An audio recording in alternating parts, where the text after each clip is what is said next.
Sometimes there are unforgettable scenes that don't seem to pass away from my mind. One has to do with the time when I was leading a college retreat. It was at the University of Florida, all college students. It was a great, great weekend. What I specifically remember is walking from the teaching cabin where I spoke at this large cabin, and this handsome, huge football player, college student, walking with me onto the campfire. And he said, "I'm going to tell you the truth. If I had heard what you just said a number of years ago, I would have treated the girls that I've dated very differently." And he said, "This will change how I treat young women from now on." And what I had looked at with the students was 1 Thessalonians 4, beginning in verse 3.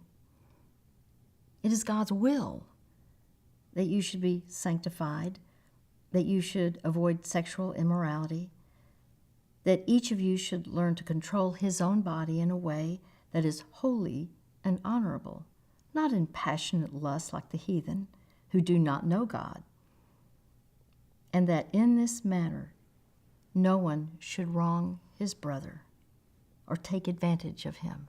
What in particular, what he focused on was the last part, that he was not to wrong his brother or sister. In other words, he was not to wrong anyone he would date or take advantage of her. Obviously, he was popular. He was hugely admired. And what's done in secret, people didn't know. Of course, what I realized is what we think is secret is an open scandal in heaven. In fact, the Bible even says nothing in all creation is hidden from God's sight. Everything is open and laid bare before the eyes of him to whom we must give an account. So we can't do things secretly, even though we think we can. But it's not a secret. And what I appreciated about this young man is he did want to live a life of integrity. In fact, one of the things that I had said is, do you look for someone and you think, well, I can't find the right kind of person to date? And well, if you want a queen, then you need to be a king. If you want someone that you can admire, then you need to conduct yourself in a way that you would be admired. And basically, I was candid. I said, let's be realistic. When you start playing with fire, or do you light a fire sexually in any kind of foreplay, any kind of petting, where it excites the emotions, the passion, erotic passion grows and grows. My challenge was, do not light a fire that cannot be put out, either legitimately or unless there is the marriage bed. So you have a choice. What are you going to do?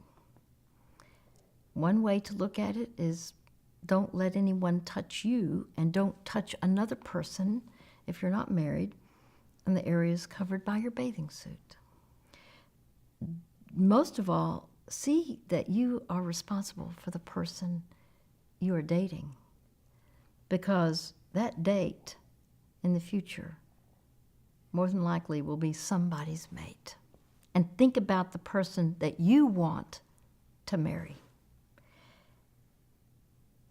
You would want that person who's dating your future mate to treat her, in this case, as I was talking with this young man, treat her, whoever you're dating, in a way that would bring honor, that would not compromise her if she ends up marrying someone else.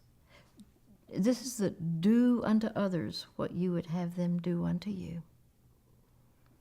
You know, you can't go wrong when you do what's right. Just be committed to doing what's right in God's sight. And then you will have the peace of God, and you will have peace with God. And you'll have peace with people, even the people you date.